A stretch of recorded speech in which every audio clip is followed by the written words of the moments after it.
Hello, good morning, good afternoon, good evening, wherever you're joining us from in the world. My name is Matthew Chandrugankate. I am a communication officer at the International Institute for Sustainable Development.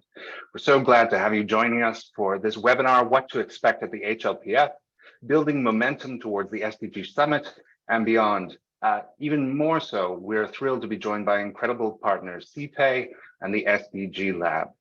I'm going to turn it over shortly to our esteemed moderator, but first a little bit of housekeeping notes.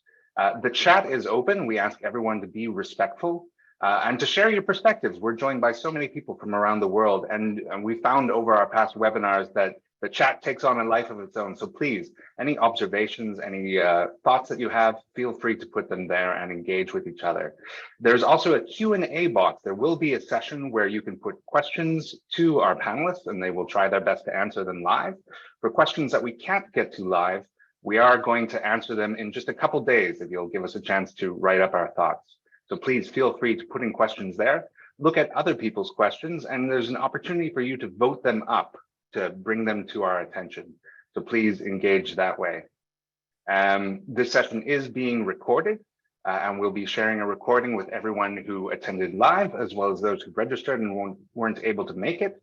And those who are following us on social media will be share it there. And we ask you to help us share it as well. That's all for me for housekeeping. So Philipp, the floor is yours. Thank you, Matt. Thank you very much. And it's a good morning for all of you from Bogota, Colombia. I'm Philipp Schönrock, the director of CEPEI, and today's moderators. And as Matt already told us, this is a virtual briefing and a question and answers on the 2023 High-Level Political Forum on Sustainable Development. So what actually we have tried to do with the SDG Lab, CEPEI and IISD, it's to bring forward the main questions about this year's HLPF. So what should you actually expect of the approaches and how this year's forum connected to the SDG Summit, and is setting actually the scene of the 2024 Summit of the Future as well. So those will be questions that I will be addressing to our esteemed panelists. And each year, as you all know, countries gather at the UN in New York at the HLPF to report actually their success, but also their challenges in bringing the 2030 agenda and the sustainable development goals to life. So concretely, this webinar will unpack with keynote speakers that we have invited from around the world to express their main expectations about this year's forum, including, of course, the main findings of two reports that many of you already have heard or maybe even read, which will inform the SDG Summit. It's one, the Global Sustainable Development Report, and the report of the High-Level Advisory Board on Effective and Inclusive Global Governments. So that being said, at the same time, this webinar will explore the linkages of the 2023 SDG Summit and the 2024 Summit of the Future. I welcome you all once again, and will give the mic back to my colleague Matt to address some questions to you, the audience, before I will start with the panel and introducing our experts who are joining us today. So Matt, over to you again.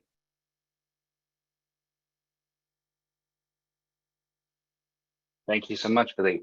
You should now be seeing a poll on your screen just to help us understand where everyone in the world is joining us from today. So if you want to take a moment just to share the region that you're joining us from. And if you scroll down, you should be able to also answer how you're going to be participating in this year's HLPF. So please take a moment to do that. As well, in the chat, it's fantastic to see so many people sharing where they're joining us from and what organization they're representing. As something to help us focus the chat as well, we want to know, what are you going to be watching at this year's HLPF? Is there a specific theme? Is your country presenting a VNR? Or is there some other element of the SDGs as we reach the halfway point of the 2030 agenda that you are particularly going to be paying attention to? If you want to perhaps use that as a way to share your chat. A number of people have answered the poll. Just giving you a few seconds to finish up. And I am sharing the results. You should see them on the screen, that we have a number of people joining us from different countries. And while some are very well represented, we certainly have people from every region in the world, which is something we always aim for. And a number of you are going to be joining the HLPF online and in person, and then a number will not be attending, a pretty even spread there. We have also a little quiz, just for those of us who, like me, are in North America and waking up. We want to give a little prompt to get our minds going.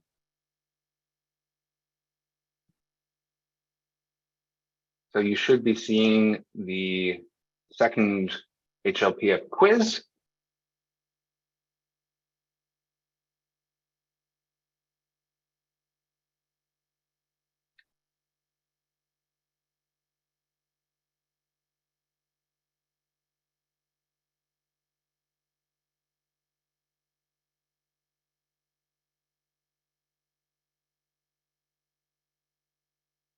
Oh, my apologies. There was a delay in that. But now the second HLPF or the HLPF quiz should be up.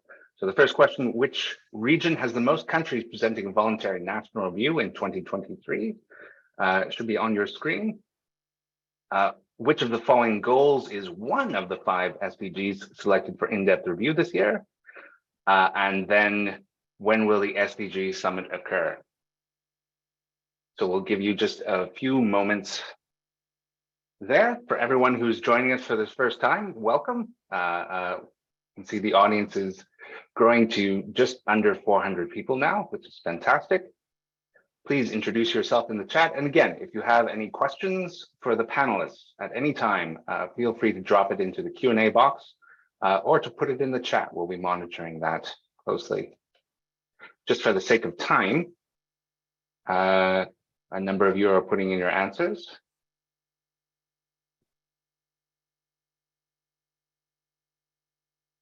But I am going to have to cut off the poll there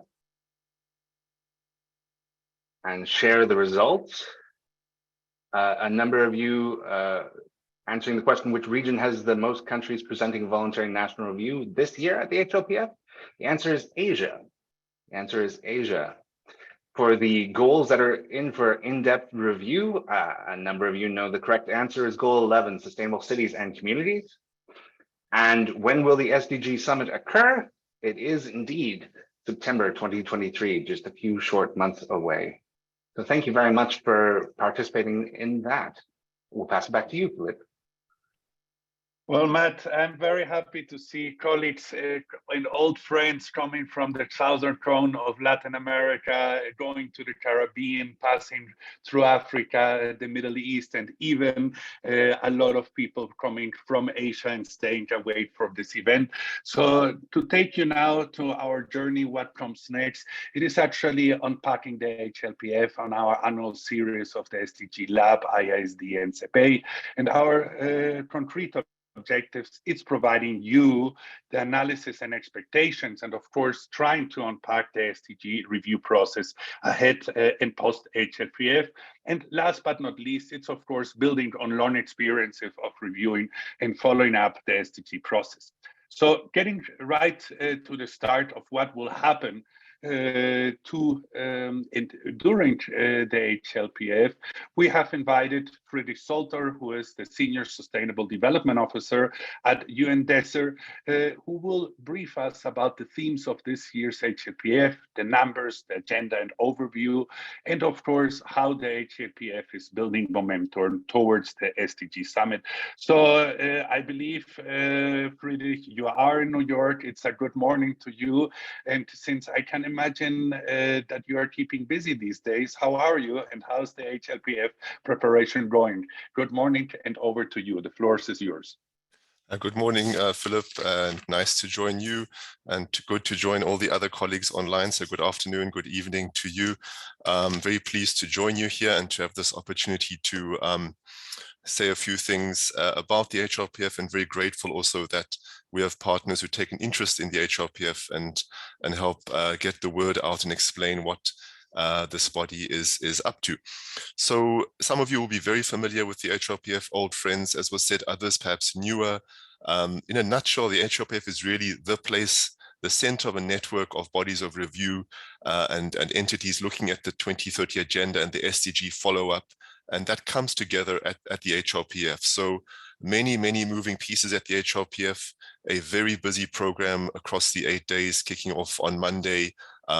Formal sessions, as was mentioned, we have the review of an in-depth review of goal 6 on water, 7 on energy, 9 on infrastructure and industrialization, 11 on human settlements, and then of course, as every year is the case, SDG 17 on the global partnership and means of implementation. So those are the goals in focus, but we know the agenda is indivisible and interlinked. So the idea with the HLPF program is we look at the interlinkages between those goals as well as the entire set of 17 SDGs. So those are formal sessions on those goals.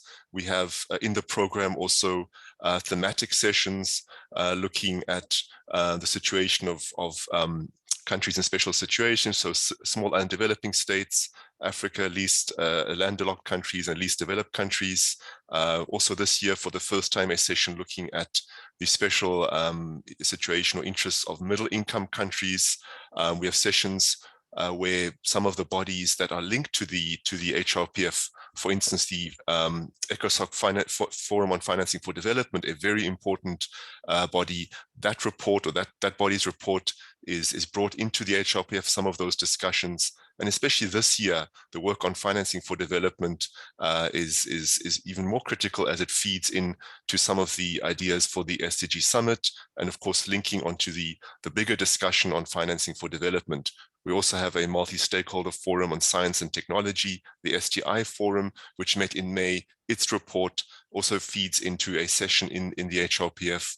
We have a session on local action, so both the review of SDG 11, but also looking at the so-called voluntary local reviews and regional reviews. So that kind of drawing in many pieces into the formal session of the HLPF, but around that, arrayed around that, as we often say, in the margins, but really sometimes almost at the center, are side events. We have 197 in-person side events, 17 VNR labs. These are sort of time set aside to take an in-depth look at aspects of the voluntary national reviews from experts and UN system entities, but also from countries that have another opportunity to drill down a bit more into some of the details from the VNRs. And then actually this year also 12 special events, special high-level events. These are time set aside during the HLPF for special high-level topics. For instance, we have the local and regional government forum for the first time this week. This time this year, we will have on the Saturday a science day. So the International Council for Science and other partners on the Saturday are opening up the UN campus for a science day.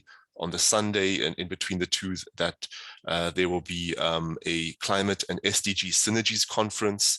So a whole lot of things packed into those 8 days. At the center, of course, the formal sessions, but around that, many of these other events, which also draw on and amplify the opportunities for engagement on the implementation of the agenda. So just very quickly, most of the information is available on the SDG website, so I won't spend too much time going through details. The theme of the HLPF, as is the case, often quite long, but it's accelerating recovery from the coronavirus disease, COVID-19, and the full implementation of the 2030 agenda. So that theme decided some 2 years ago, so a little bit out of step perhaps with the current events, but the program has been tweaked to look at some of those other crises and issues that have intervened since the time that theme was decided. But of course, the issues of the COVID recovery is still very strong and very much marking the situation of many countries, especially in the South. It was also mentioned earlier in the introduction, the HLPF has, as I mentioned, some of these formal reports and inputs from other bodies. It also has before it the Global Sustainable Development Report, which will be unveiled formally for the SDG Summit, but that report is available in an advanced, unedited version, and we will have Some of the scientists that prepared the GSDR, the independent group of scientists, will be at the HLPF to share the insights. So that report is before member states as they engage. We also have the special edition of the Secretary General's report on SDG progress. That is usually a statistical report. This year it has both that statistical component as well as a policy-oriented component where the Secretary General sets out key challenges and makes recommendations for action. And some of those are quite far-reaching, and the analysis of the Secretary General, they're quite stark in terms of how far we are off track. For instance, one of the headline findings is that for those targets for which there is sufficient data available, only 12% of them show that we are on track to meet the SDGs. So that report well worth looking at, and the recommendation of the Secretary General also here before member states for their review at the HLPF, but also informing the preparations for the SDG Summit. Other inputs are, for instance, 70 written inputs from ECOSOC subsidiary bodies and UN entities that are also as background, further reports for some of the other sessions. So a lot of information that's been pulled in for the HLPF. Let me say a little bit about participation. We have some 2,700 representatives of civil society that have registered.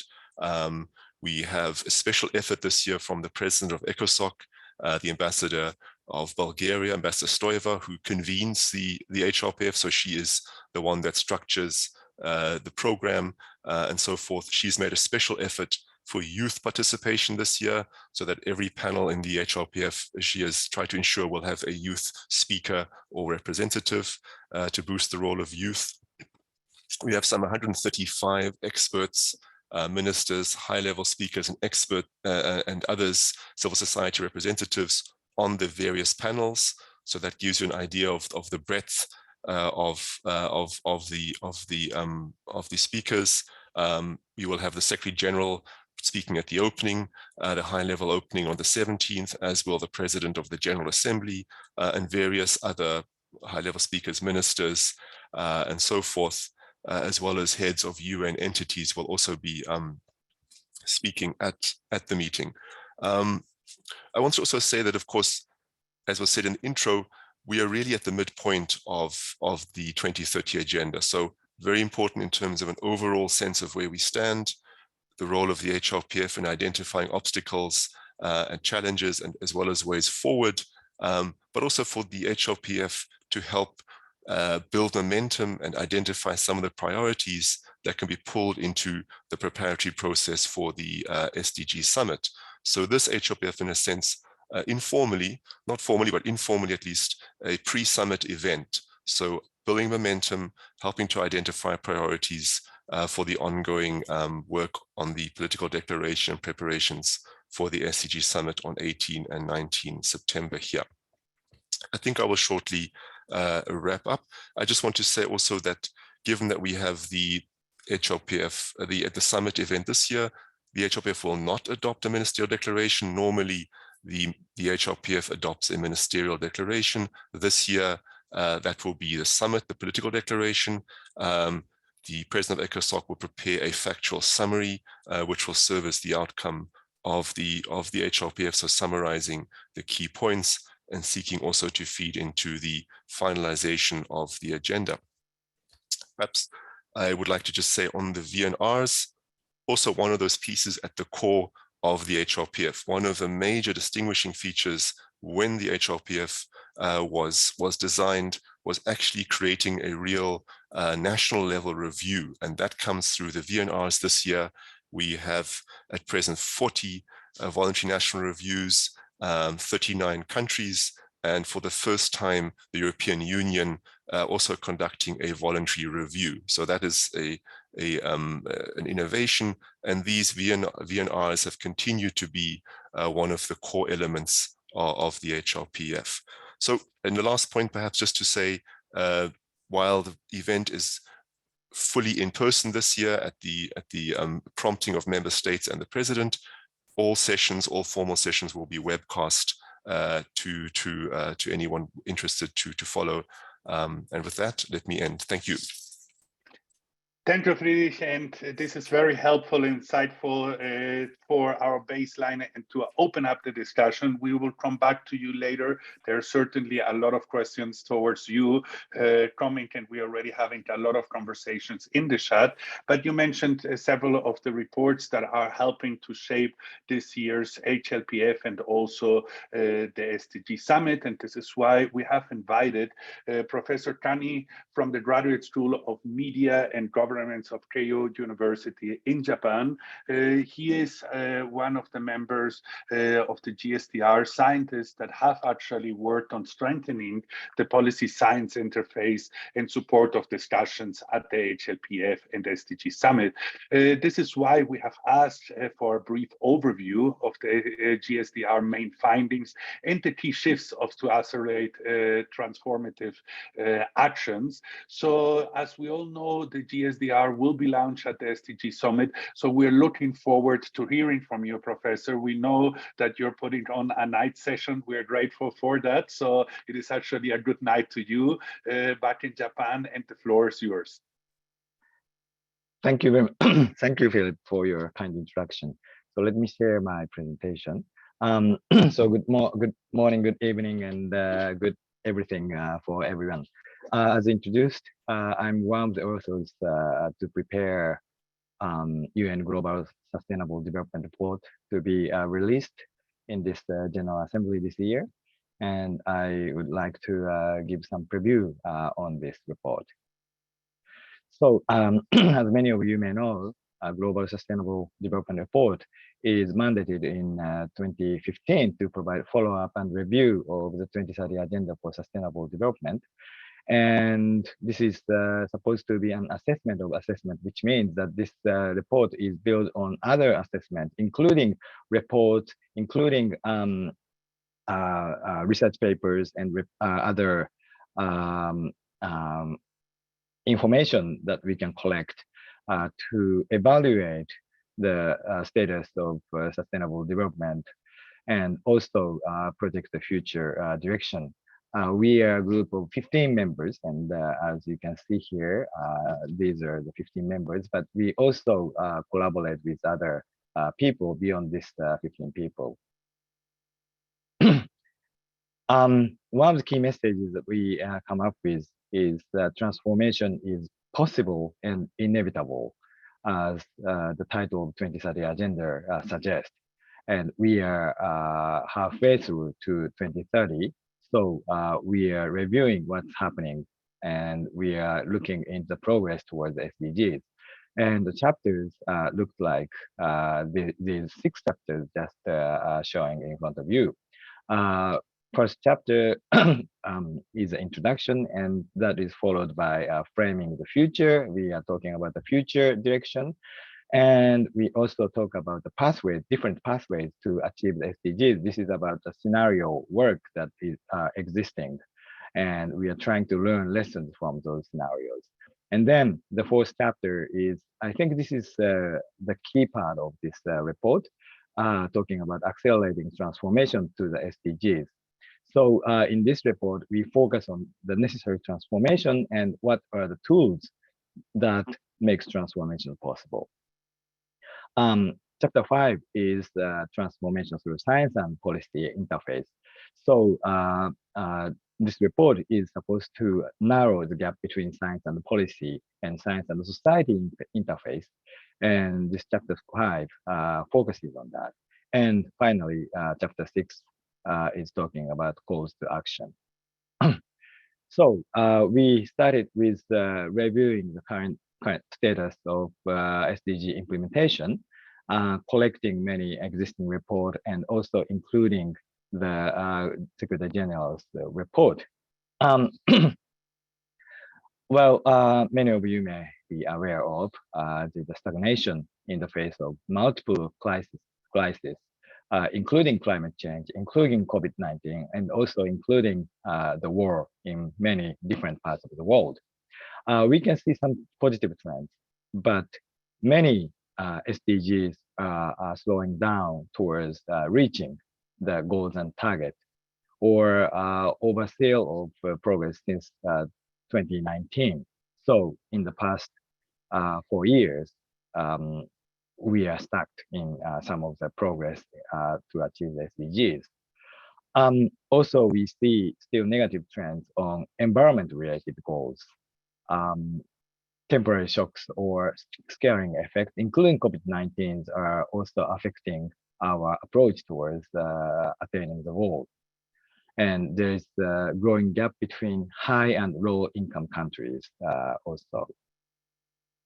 But it is also, we have to admit that the crises will be coming in the future too. So we have to be prepared for future crises, and the lessons we can learn from the current crisis may be useful for preparing for the future crisis.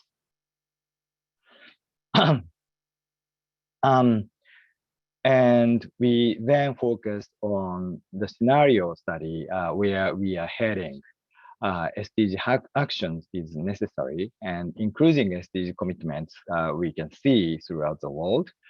Partnerships and institutional mechanisms are also developed, as you can see in VNR and VLR as well.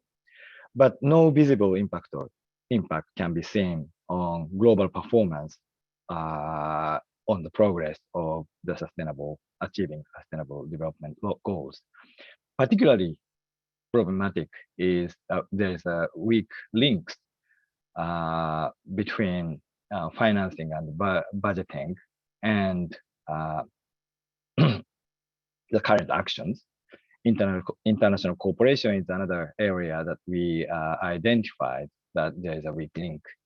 Also, accountability is what we found is a very weak link currently discerned.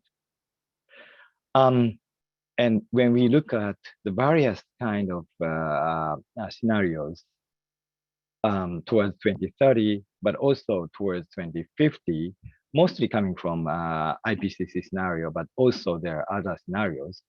And all of them has tell us that business as usual pathways will not achieve the sustainable development goals by 2030. And most of them won't also achieve by 2050 also. So our conclusion is that transformation and game-changing interventions are really in need of. So what scenarios tells us? Among different scenarios, sustainable development pathway, it's so-called SDP 1.5 degree scenario. In this scenario, by 2030, most of the goals have made progress. And by 2050, most goals achieved or nearing the target levels. So this is some positive scenarios that we can get at the current point.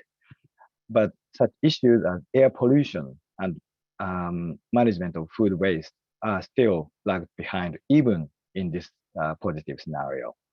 But in this positive scenario, measures to achieve this scenario making include the measures such as price on carbon, phasing out of coal and biomass, mandating electric vehicles, adjusting energy subsidies, and more determined shift towards sustainable consumption diets are necessary indeed. So in order to do these actions, also actions beyond these, further transformation is necessary. So we have to think about what needs to be done and how this could be done. So we learn from scenarios what we can do, but also we can learn from other sources of information, including report and other sources of information about what to do next. In the former Global Sustainable Development Report, which was published in 2019, there are 6 entry points for transformation were identified that is shown here. And also the former report identified 4 levers for transformation, which is governance, economy and finance, individual and collective action, and science and technology. But by reviewing the reports and information after 2019, we also added capacity building as a levers for transformation.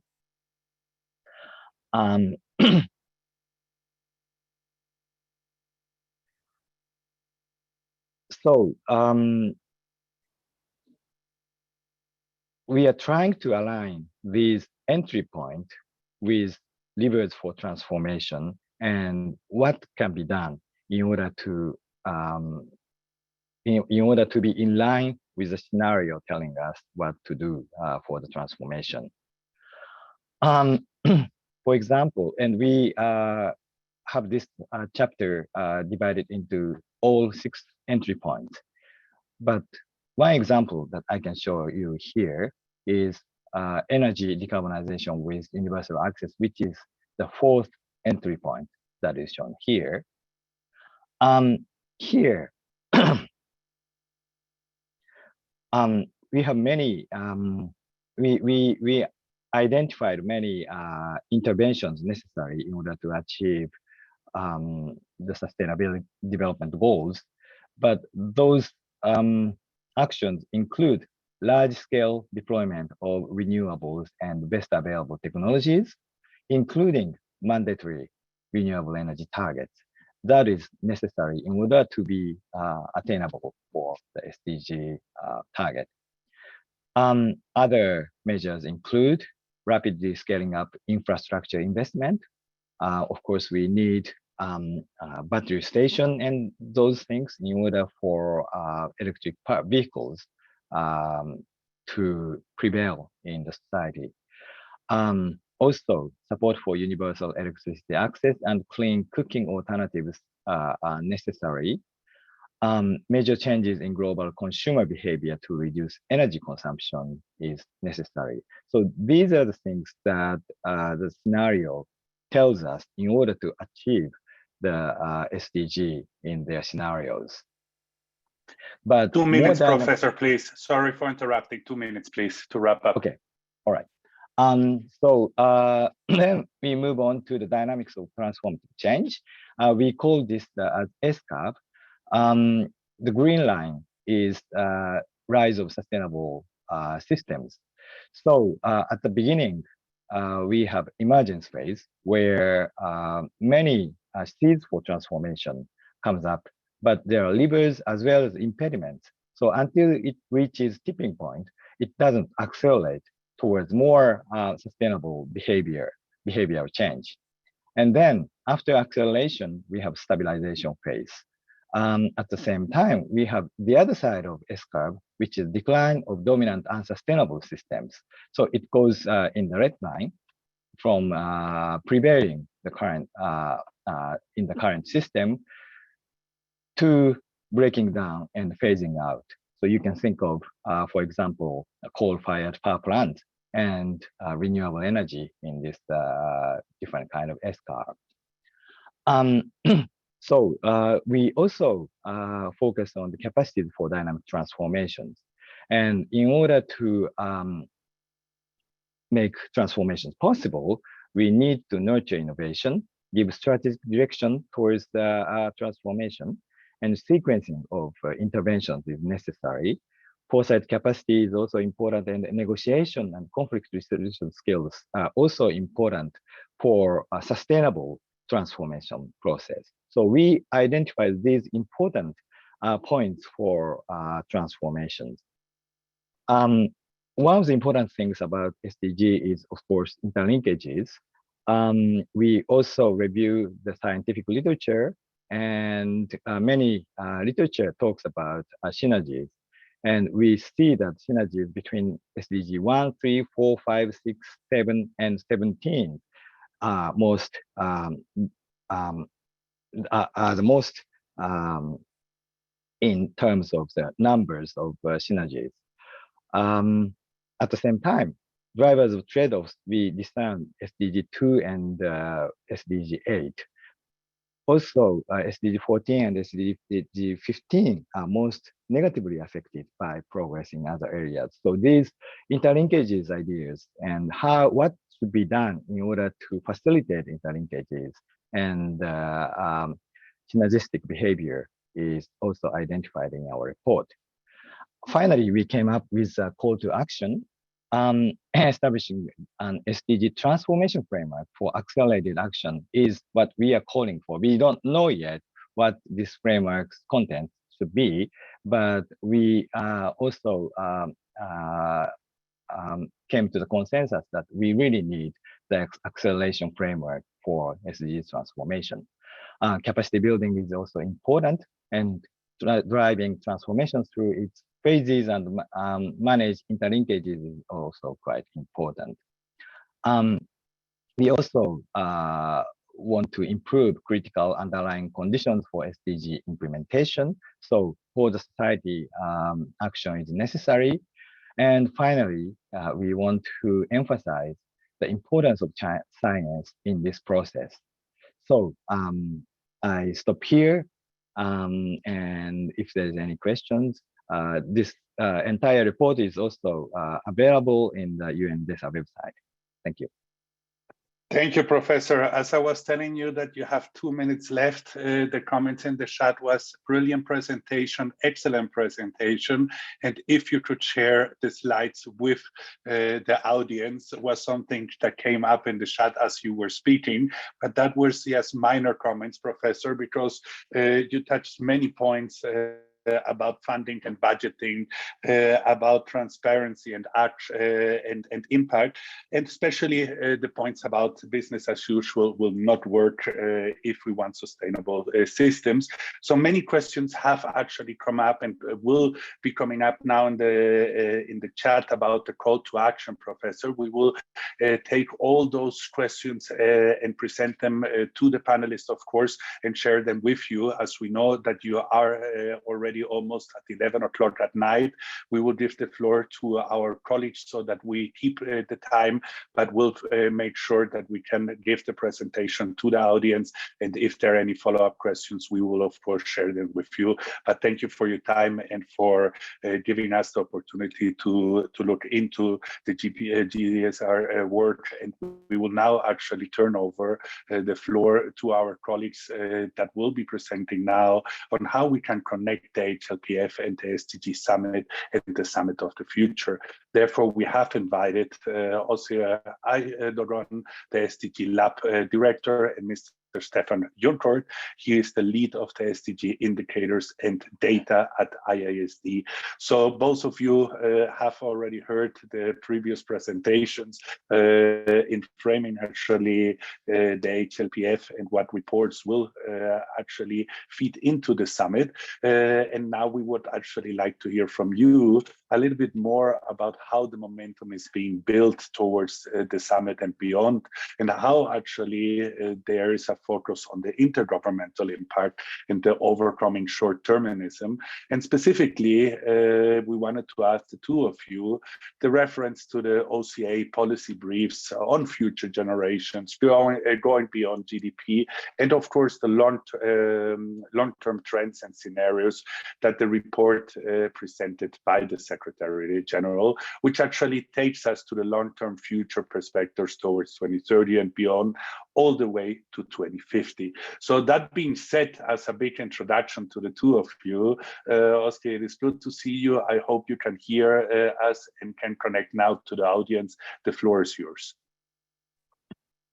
Thank you so much, Philip. Can you hear me? I hope that's okay. I'm very excited also on behalf of the lab to be here today. Thanks for inviting us. I mean, we are co-hosting, but also speaking, so that's great. Yeah, I mean, I think there's a lot of food for thought to think about the points that were just raised also by Dr. Professor Kanie. I will try to build on those, but maybe a very quick introduction actually to the lab itself. So for those who don't know, the SDG Lab is a multi-stakeholder innovation space for the SDGs, but also long-term sustainability that sits with the United Nations here in Geneva. So greetings from Geneva. And so every year in collaboration with IISD and with CEPEI, we are actually hosting this briefing, the one that you're attending right now, ahead of the HLPF, to unpack SDGs stock taking and trends. As it was mentioned before, we are in a particularly important year for the SDGs, as we are midpoint indeed, with the HLPF leading to the SDG Summit, but also building momentum, as it was mentioned, even further than that, paving the way for the Summit of the Future to come in September 2020. So what does that mean? Philipp, you mentioned the point on how to overcome short-termism, because we believe, I believe strongly personally, having worked on this topic for quite some time, that one of the key pathways for transformative change is actually making sure we can think and act more long-term. And that requires to really take future generations' considerations into the way how we not only design policies, but also implement them. In fact, what that means, very basically speaking, is going back to the core of sustainable development. And here I would like to give us sort of a very brief historic, right back to the 80s on the Brundtland report. For those who know, which defines sustainable development, actually is development that ensures the needs of the present by meeting also those for future generations to come. So the very core of future generations have been already formulated back then.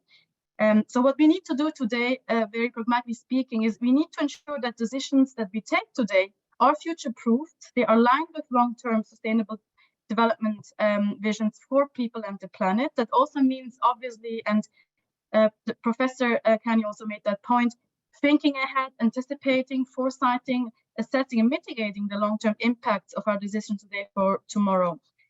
On the specific policy implications, one key piece that is complementary to the SDGs as a turbo booster, so to speak, as also our Secretary General likes to refer to it, is our common agenda, indeed. So it is the vision for the future of global cooperation and for a fostered SDG implementation, so to speak. Now, as part of that, a number of policy briefs have been published. I'm not going to go into each and every one of them. You can go actually on the website of our common agenda and read them up. I think actually a big number has already been made available publicly, which is great. I would like to zoom in or highlight one particular one, which is the one on future generations. If you look into that, in fact, there are two key recommendations I think one can highlight coming out of that very specific brief. One is how we can strengthen capacities to understand and assess the future, building on long-term thinking into important policies and decisions making today. And secondly, creating specific forums and instruments to in fact protect the interests of future generations and at all levels of governance. A point I would like to make, it's quite important. You made the point before that at this year's HLPF, there's a greater focus on youth engagement, which is amazing and key. But the notion of future generations, as you know, goes actually further than that. So just thinking about the people that are at this point already alive, but connecting the lines, connecting the chain of impact, so to speak, into those yet to be born. So why is that quite key actually for transformative change for the SDGs?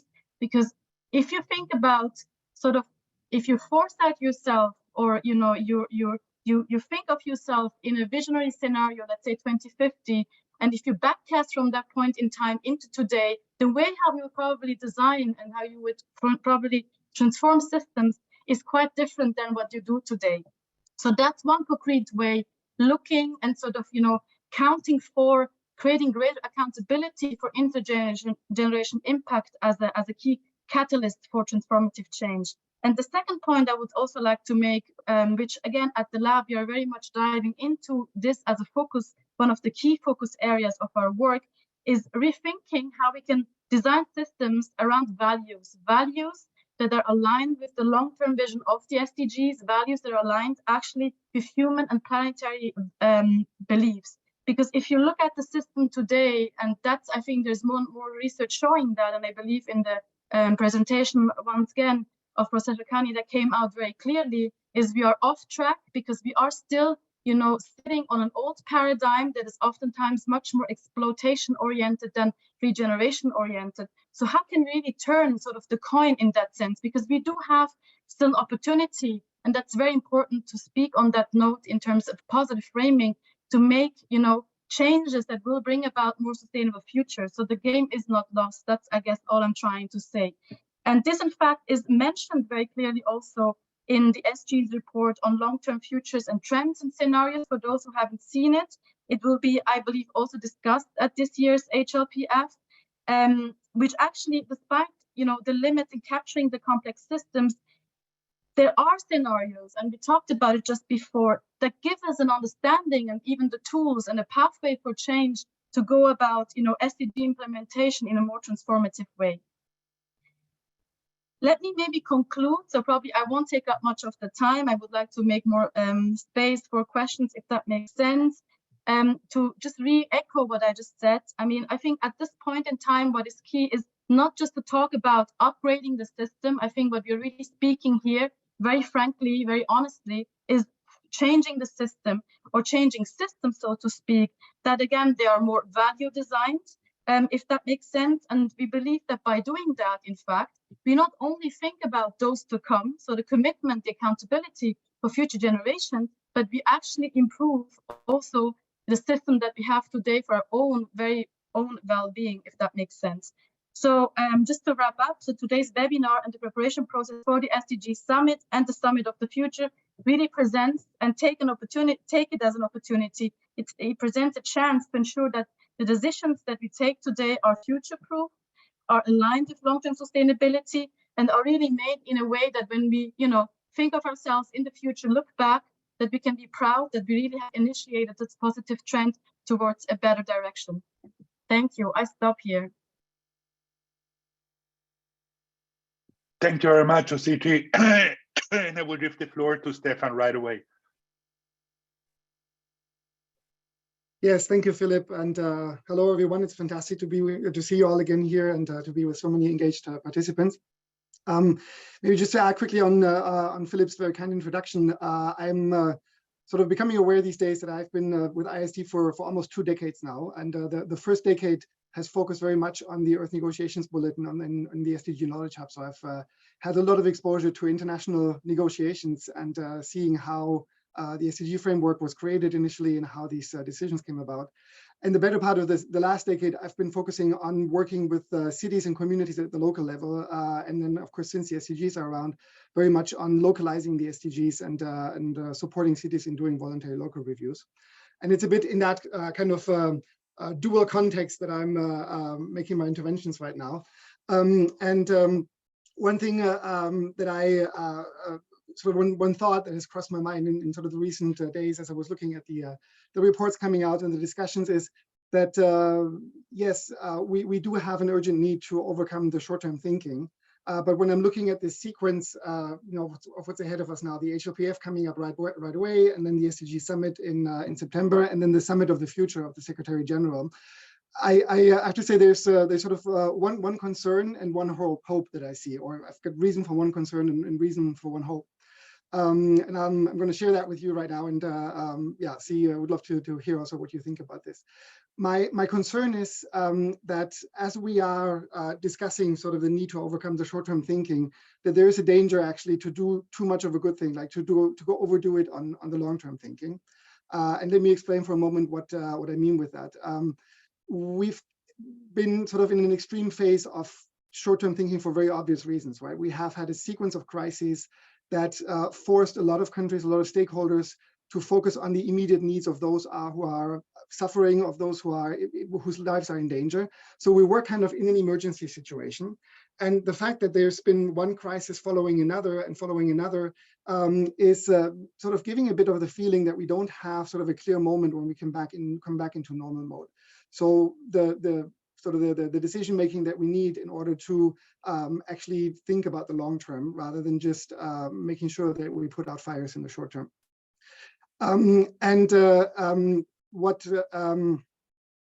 What we sorry, now I'm lost my thought here. Sort of the challenge that we have before us right now is to say, we're looking, yeah, sorry. We're seeing that we're not on track on achieving the 2030 goals. We also have this feeling that the world has changed fundamentally over the recent years. And we are becoming, because of those crises, because of those realizations, we're becoming aware that maybe there are some gaps, maybe there are some inequalities in the SDG framework. So we do need to align the SDGs or the framework that we're working with some of the new needs that we've discovered, with some of the new values that are emerging as a response to these crises. And the danger now that we have, that I see, is that it's tempting to throw in the towel and say, well, we're not going to achieve the 2030 targets anyways. So let's start thinking about how we can do it better next time. And it's a kind of a question that we've heard a couple of times when talking to our partners and so on, that there's this curiosity or this nervousness about what is going to happen after the 2030 deadline. What's next after the SDGs? And quite simply, the answer to that is, well, it depends on the actions we do today, right? Because 2030 is still a long way out. We are only halfway through. And as Oezge just said, the game is not lost. It is a difficult moment. We are discouraged, but we are still only halfway to our deadline. And there is still a lot of time to act and to make a change. And what is getting me a bit more optimistic is that when we look at these reports that just came out, the GSDR and the HLAB and lots of other reports being generated in the different processes in climate change and biodiversity, on health, we are gathering an enormous amount of knowledge. The SDGs have instilled a very, very strong surge of putting together what we already know and doing research on the things that we need to understand in order to make progress on the SDGs. So actually the time is now to become serious about what we mean when we talk about the transformative change we need in order to make progress towards the 2030 agenda.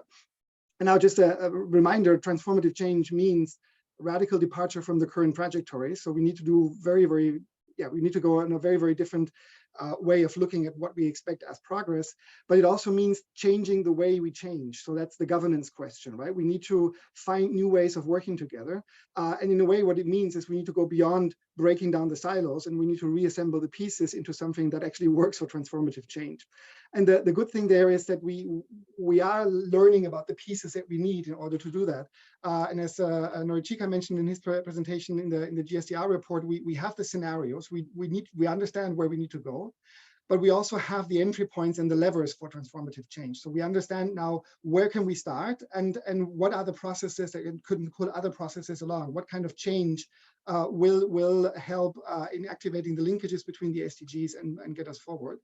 But there is currently a lot of friction in the system still. So even sort of very serious attempts to do better on transformative change are encountering a lot of barriers because the governance system that we have right now is not really set up to achieve the things that we need to achieve, or to go at the speed that we want to do, to have.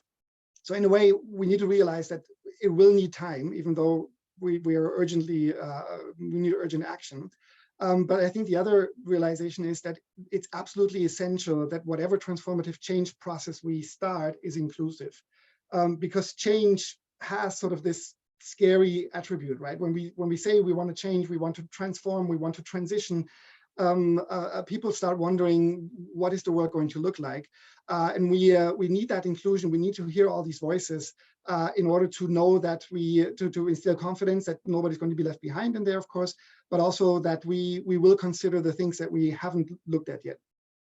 So to come sort of to the conclusion on my concern part is what I'm hoping for is it, or what I'm concerned about, my message is, let's not forget the midtermism, right? Let's not forget the actions that we have at hand right now, while bringing in the long term into our thinking to say whatever we do today is going to affect the situation that we'll find ourselves in 2030, when we are going to consider what is coming next, and that whatever we do now, we're doing it for the SDGs, and that whatever we think about what's coming in the future should also be for the SDGs. Now, my second point is about sort of the progress and the engagement that we're seeing at the local level. And now, of course, again, the need to act locally is not new. It was a central part of the original Rio conference in 1992 with the Local Agenda 21. But there was kind of a sense that it didn't really work that well. And I think what we're seeing now is that there's far more engagement by cities, by local governments, by local communities, by community organizations that are all localizing the SDGs, adopting the SDGs as a framework to align their activities at the local level with the direct engagement with the people, with the SDGs, and to really bring about that change that they want to see at the local level for community well-being, but in the context of the global SDGs. So there's a rapid increase in localization initiatives and in VLR reporting.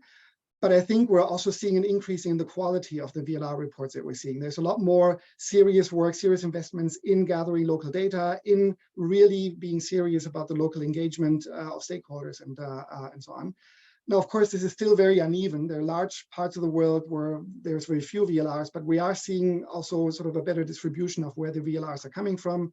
There's a lot of countries from Africa and Asia this year that are presenting VLRs. So it's very encouraging to see that there is actually sort of a groundswell in activity that is happening there. Now, why is this important? Well, of course, 1 minute, please.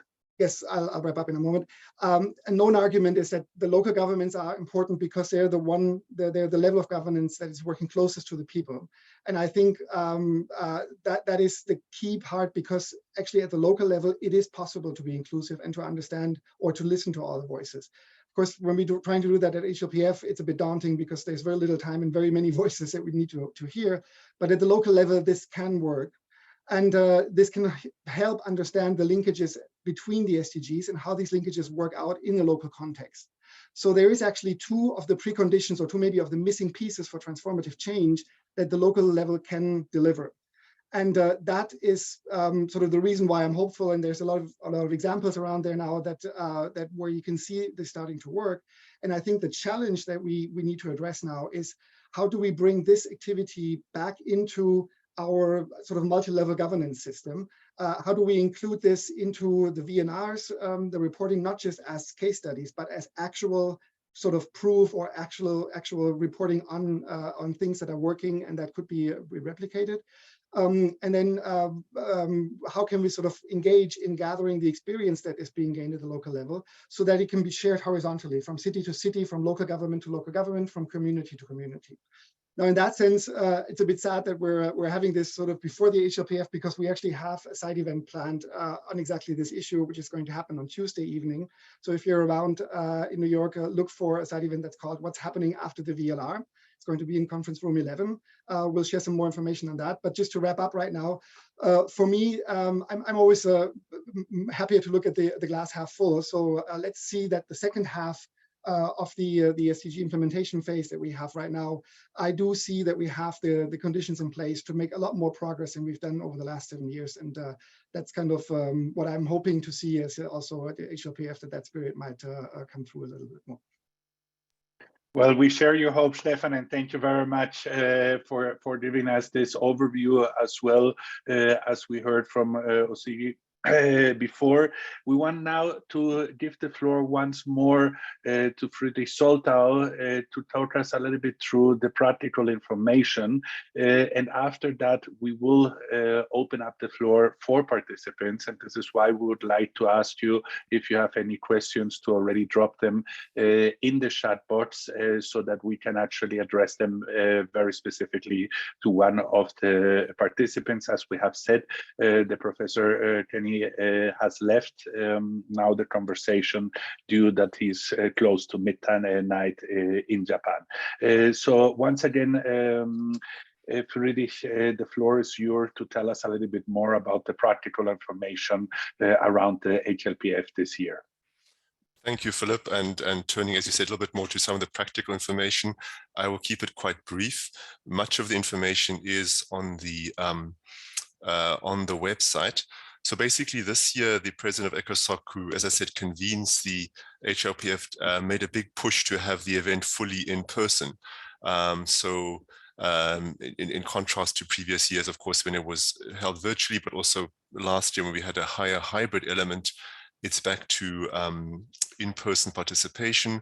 For member states, they have their own system of inscription, and some participants sometimes, for instance, of local government that we just heard about, come to the HLPF as members of their national delegation, and we see an increasing aspect of that, of local government, of youth ambassadors or youth representatives, as well as, for instance, parliamentarians coming to the HLPF under the umbrella of the national delegation. For civil society representation in the HLPF, we have the major groups and other stakeholders, the 9 major groups from Rio, an additional set of stakeholders making a group of 22, and they have had a registration process which has been ongoing, and that process has closed, and we have reviewed and registered some 2,700 representatives of the major groups and other stakeholders. In the HLPF also, of course, those NGOs which have ECOSOC status that are accredited with the Economic and Social Council, they may participate as they can in other meetings of ECOSOC. We do have some capacity constraints, so there's a system to manage the flow in the room of those who are actually physically present, and so that we don't overcrowd the room. There's some 120 or so seats available for civil society representatives, but the relevant focal points in New York of those the major groups, other stakeholders, as well as the NGOs, are well briefed. What also distinguishes the HLPF from other bodies or other UN processes, for instance, in the General Assembly, but even others under ECOSOC, is that traditionally growing up from the predecessor of the HLPF, that those of you who've been around a long time like I have will remember the Commission on Sustainable Development, which, in contrast to some other UN bodies, had a real space or considerable space for civil society in terms of both making written inputs as we have now, and that tradition has continued into the HLPF, so that the stakeholders, the major groups, and other stakeholders can make written inputs which are published on the website. They have a session dedicated to them. There's a 2-hour session for civil society on Friday that they self-organize and structure. And for other sessions too, there are discussants for every panel from the major groups, other stakeholders. So there's a representation in the formal panels, as well as, if time allows, in the interactive discussion, the presiding officers will give the floor to major groups. So that's an element of the HLPF that makes it quite unique. Lastly, on the voluntary national reviews, time is always of the essence with the number of countries we have, but as you know, when the country has completed its presentation, there's time allotted for questions from member states, and also at least one question from stakeholders. So that's another element of participation. Now, that's for those that are here. I'd also mention that we have the webcast, so the whole event will be, all the formal sessions will be webcast for those who are not able to be here. I think on the participation side, that's pretty much it. I mentioned also that there will be the formal summary, the output from the president. There will also be, of course, all the information on the many side events is also available online. Most of the side events are here in the UN premises. A handful may be outside, and we will list those. I also noted a few questions on the SDG Summit, just to say that will be, of course, at the level of heads of state and government. So while the HLPF is, in a sense, it's for everyone who's here and can find their way in, when we move to the GA, this is at the level of heads of state and government. So even the likes of us here, we're not asked to be here. It's really only for leaders. But there will be other events around that. And I would say to all of those interested in the SDG Summit, keep an eye on the SDG Summit website for more information on the declaration when that is finalized, for more information about events in the preceding week when there will be opportunities for civil society to engage and bring forward some of their messages. I think with that, all from my side. Thank you. Thank you very much, Friedrich. That has been once again very helpful for us and the participants to give us a glimpse what will happen and how it will actually be executed. We are now coming to the session, to the Q&A sessions. We have pleased to turn the cameras on from all the speakers so that the participants can see you. My colleague Eleonora has already some questions in the box that I would like her to address it to you. And also, at the moment that any participants has a question, please raise their hand and we will try to give them the hands. As you can see, it's already coming with support in order to answer any questions that we might have. Good afternoon to you as well. So over to you, Eleonora. Unfortunately, instead of Eleonora, who okay, Matt. I think would be a fantastic Q&A moderator, I'll be joining.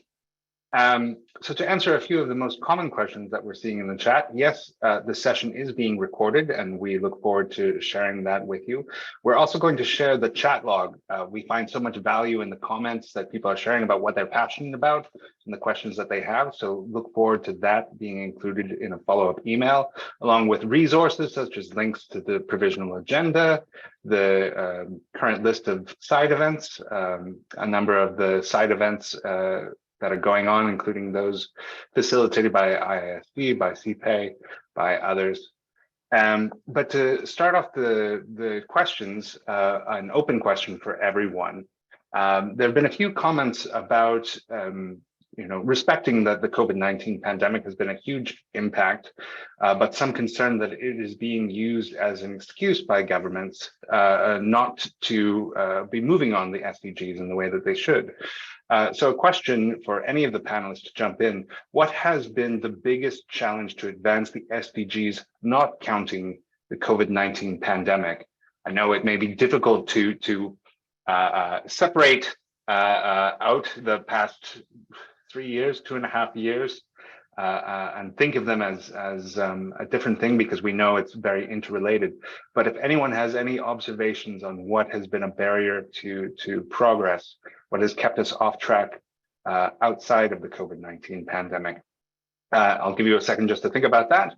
And a reminder for everyone, you can use the chat, but if you want us to really catch the questions that you have, please use the Q&A tool within Zoom. That should be a button in the Zoom window on the bottom middle of your screen, right down there.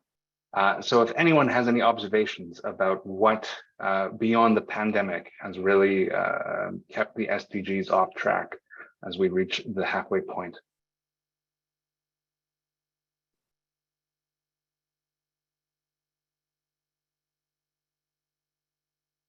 Well, Matt, that's the good thing about a moderator. We can also choose a volunteer here. And I have seen Stefan actually was getting up in his voice. So Stefan, maybe you take the first shot on this. Yeah, I can give it a try. My challenge right now was not to say what the challenges are, but to figure out which one was the most important. But I do think one recurring problem that we've seen in the work at multiple levels really is to fully embrace this idea of the SDGs as being a universal framework and everything being linked together. So we have a tradition of people becoming experts in something that they're doing, and very often decision makers have that kind of frame of thinking. So they look for the best possible solution on climate change, on biodiversity, on poverty, and so on. And it's taken a long time to understand that there's other programs that might not look related that would be useful to bring into a conversation and to say, let's look at the SDGs as an overarching framework. So the approach that I've often seen taken is to pick out the SDGs that are relevant for the work at hand or for the expertise that people have, and then to try to move forward on them and more or less ignore that they are all supposed to be linked. And I've seen that not just in governments, but also in organizations. But again, the positive spin on that is it's coming around. Like after a while of engaging in the SDGs, most decision makers understand this more and come back with questions about how can we actually benefit more from the framework. So.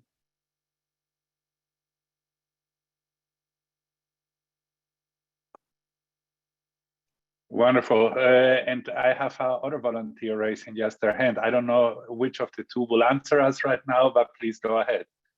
Thank you so much. I think it would be me. She's busy actually painting. Sorry for that. Yeah, I just wanted to actually reiterate what Stefan just said, because I think this really integral part, this is also what the lab is dedicated to do, to really, you know, look at the SDGs as a framework in a systemic way. And I think that the truth is, and there is more and more research, there's more and more research showing that, in fact, the problem that we're dealing with, it's a complex problem. And I think when the SDGs were drawn back in 2015, there was an understanding that it's a systemic issue we're trying to achieve, but maybe the complexity nature of it and the level of complexity at that point maybe wasn't as fully understood as it should have been. That, in fact, really changes also the way how we then have to address the SDGs, because when you speak about a complex problem, right, it's a whole of living system basically approach. That makes the responses that we need to design, therefore, also a bit different. I think this is, again, just to come back on the notion of, but there's still an opportunity to sort of recalibrate. Is like checking in a moment right now as we are midterm, and to understand, you know, we have gone a certain path into a certain direction, but how can we also maybe do some course correction? That's one. And the second point I wanted to also just again once more highlight is actually the notion of accountability. And I think the notion of accountability is, we like to say, we like to ask the question, how can we actually make the SDGs a way of life? Because the truth is, it's not just a choice. I mean, right now we might have a choice, but the journey we're heading to, the trajectory that we're heading to, probably in 10 years' time, when we are passing some of the tipping points, we won't have a choice. We just have to make a prioritization. And I think that understanding of, it's not just about wanting to act, but having to act on more sustainable ways, in more sustainable ways, is something that is critical. And I think anything we do in terms of the tools we build, for example, have to really amplify that notion of accountability. These are the 2 points I wanted to make. Thank you. And great points and helpful for our discussion right now. Matt, I'm seeing that we have 3 people raising their hands that I would like to give them the opportunity to also intervene and ask them to be very precise and direct their questions to one of the panelists and present themselves before raising the questions. So I have Rob Wheeler at this very moment. The floor is yours. Thank you very much. I had 2 questions for IISD in particular. One is that we know the SDGs are well off track. I was wondering if you would open an open session for all of us to share our ideas for why it is so far off track and what we can do to change the situation. Many of us are longtime members of these UN processes and have many insights, and we often do not get discussion with governments on how they can upgrade these processes so that they're much more effective. Thank you. Thank you, Rob. I will take the 3 questions and then give the floor back to our panelists. Please excuse if I pronounce it wrong, but I have Ayaye Yodu on the line with a question.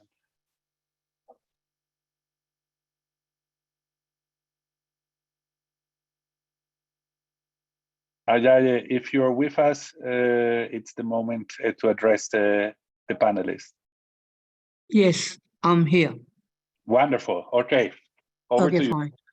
Well, we have been working on the climate change issue. I've sent about 8 questions already on the Q&A, right? Since 1998, we have been working on that. We have been hearing a lot of things, a lot of changes that is being brought, especially in the building sector, which I did not hear anything, right? Because it pollutes about 40% of our planet. Okay, you have got the cement issues, you have got the fossil fuel, you have got steel, things like this. Okay, and then you have got the labor. Okay, we have been talking to the government of Mauritius since 1999. And to date, nothing happened. We are in 2023. So I don't know. We have been able to reduce energy by 3 to 4 degrees Celsius in building. We reduce cement by 40% by using waste material like the fly ash. We have got our own technology, which we bought from one Mr. Byro, the one who made the Byro pen before, right? So we have been stressed doing a lot of things to reduce the carbon effect in the atmosphere, but unfortunately, nothing has happened. We have requested, well, from the government, if we can get extra please time. address your question, since I have several of your colleagues as well who Okay. want to address it. I say Thank that you. we should find ways and means to reduce the carbon emission. That's all. Thank you very much for your intervention, and to the following persons who will address the floor, please be precise and short so that we can have all of your questions for the panelists. The next one is Mohammed Abu Babaka.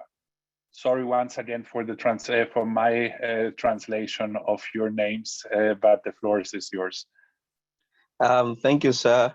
I congratulate the panelists for their insightful presentations.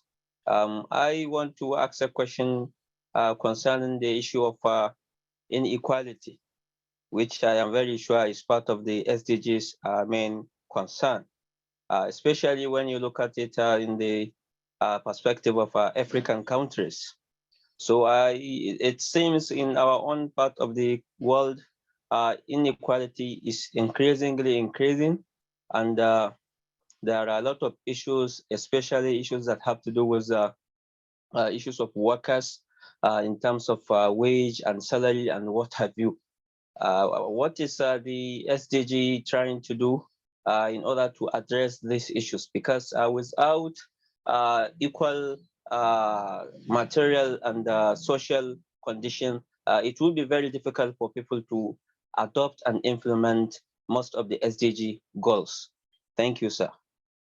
Thank you very much. I will take two more questions and then we will give it back to the panelists. Also, to let everyone know who has not seen it, I'm just reading through the chat where several of you have already posted events that you will be hosting throughout the HLPF. So hopefully we can address that further. I have just seen Marianne's and others information about their papers and also the events that are going to be organized. So please look at the chat as well for those, and we hope that with our colleagues we can bring that information also forward to you.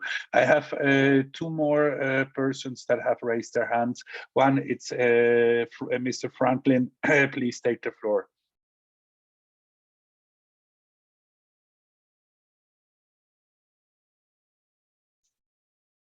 Franklin. Okay. Hello. Yes, we can hear you. Good you. afternoon. Yeah, this is Franklin Ajumadu from Ghana. Okay. I would want to find out the continuous in my country that is affecting the environment. I think it's going to affect the environment as possible for my country to achieve. I just want to know what measures do you think we adopt to help my government to mitigate the impact of that illegal mining? Thank you. Thank you, Franklin and Matt. I had some problems with the connection. If you can help us there, and we will take a last one and then go back to the panelists in order to wrap up. I have Tresirius.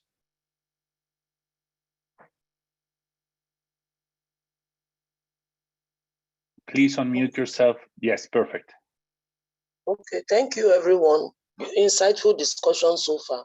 I had put my question on the Q&A, specifically ensuring that the heads of government, I know that attendance is limited.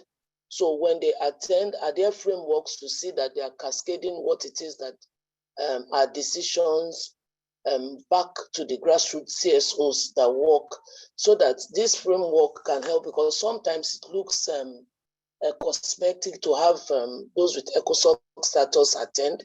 So we need things that hold us accountable as a people in the planet, not just in the very few privileged individuals who have the opportunities to attend the HLPF. Thank you. Thank you very much, Matt. Over to you so that we can have the questions addressed to our panelists, please. Sure. My apologies, Franklin, for the connection issues. I encourage you to write. I believe you were asking a question about illegal mining, but we do want to make sure we answer it well. So please submit it through the Q&A or through the chat, and we'll be sharing those questions with our panelists and coming back to questions that we weren't able to address during the webinar with written responses in a couple of days, emailing those who registered. So please, we want to address that question. And then regarding the latest question from Treasures, I do want to turn that over because I also saw the written question about what mechanisms are there to help hold governments accountable to the commitments that they're making during the HLPF, to their VNRs. I'd love to draw your attention to a report that I've just shared in the chat called Progressing National SDGs. This is an annual report put out by a number of civil society organizations, quite a large consortium across the world, that looks at all of the voluntary national reviews that were submitted at the previous HLPF and asks, what are the themes? Where are points not being shared? Where are there gaps, such as whether or not voluntary national reviews are discussing shrinking civil space in some of their countries, as an example. And I really recommend these reports as a way to follow where are advances being made in how countries report their progress or their challenges on the SDGs, and where is their backsliding. But I do want to open this up to the panelists. If anyone has any observations about how the HLPF is encouraging accountability towards the commitments in the 2030 agenda, or if there are any mechanisms outside of the system, but that you've been observing in civil society or elsewhere, please feel free to take the floor.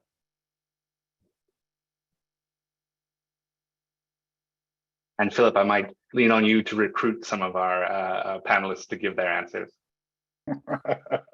Let's see. I simply open up the mic so you can help us to give that information. And if we don't have it, also let us know so we can follow up with the participants. Maybe I'll take a stab on the, I mean, the HLPF itself is, of course, a mechanism for follow-up and review. So essentially for monitoring progress, making sure that we have the up-to-date data on the SDG indicators, making sure that we have also the report that Norichika mentioned, you know, the Global Sustainable Development Report, which gives a longer-term perspective. So having both data, scientific insight to enable governments, but also everybody else, other stakeholders to see where we are and where we might be going and what the obstacles are. So having a focal point for that, bringing all that attention into one place, and then also having this element of actually seeing national progress in terms of the voluntary national reviews, which is really the innovation of the HLPF, to say that not only will we have a high-level review with data and scientific inputs, which we've had in the UN system for a long time, but we will have countries coming forward to report on their progress. And those reports are public and are open to scrutiny. And they can also be assessed in the report that was mentioned, the progressing report. Others are also looking at them, whether it's sort of synthetically at the global level or whether from the point mentioned by the colleague from Nigeria, from Treasure, to say, what is it that is happening nationally? So is it the sort of very hard accountability that some might wish for? It isn't, but it is certainly, you know, the one place where we really see a broad set of follow-up and review across a very, very broad spectrum of issues. If you look at the 17 SDGs, this is really almost everything governments and civil society do together. So it's very hard to, you know, to really turn this into sort of a point-by-point issue. But I would say the key part being the reviews. And then also lastly, I would say we track, most countries are now in their second or third voluntary national review. We can go back and see where has the progress been, what have they identified as priorities, what actions have been taken. So that I think is opens up the space for more meaningful follow-up and review. Over. Well, thank you for that. So we have now actually come to an end. I would say, Matt, we have some announcements to make, because as we already did have a brief on what actually to expect from the HLPF, we will be having actually one hosting HLB post briefing, which will be on July 25th. This year, and Matt can give us some more information about this. But the important thing for us, in order to wrap up, is to give us some information to stay connected. First of all, the HLPF 2023 website, and especially also the Earth Negotiation Bulletin reporting service, which is one that we use mainly to have a daily coverage of the HLPF, and the IISD colleagues are providing that in real time, and also the IISD Knowledge Hub as well. As I already mentioned, that we will have on July 25th something very similar to this, in order to have different experts from around the world to give us a debrief about the findings, the challenges, and also the way ahead, and how it will finally connect to the SDG Summit. And from our side, Matt and colleagues, it's a big thank you to you, IISD, to the SDG Lab as well, and to all of our panelists that have taken the time to actually address the questions and concerns that we have had, and especially to our audience, over 450 people that connected today in order to hear you and to actually get the insights. I hope it has been useful and helpful for our audience. And that being said, from Bogota, Colombia, it's a buenos dias, a good morning, and hopefully a pleasant day or night wherever you are. It has been our pleasure from the three organizations, and we hope to see you during the HLPF, and of course on July 25th when we have our debrief. Matt, have I forgotten something, and Eleonora, or are we ready to say goodbye? I think we're ready to say goodbye. As a reminder, we look forward to sharing a number of the resources that we've discussed with you, because you registered and we have your email address, including a recording of this session. So look for that in your inboxes soon. Wonderful. Thank you very much for that, and goodbye. Have a nice day. And Thank you for the wonderful webinar. Thank you.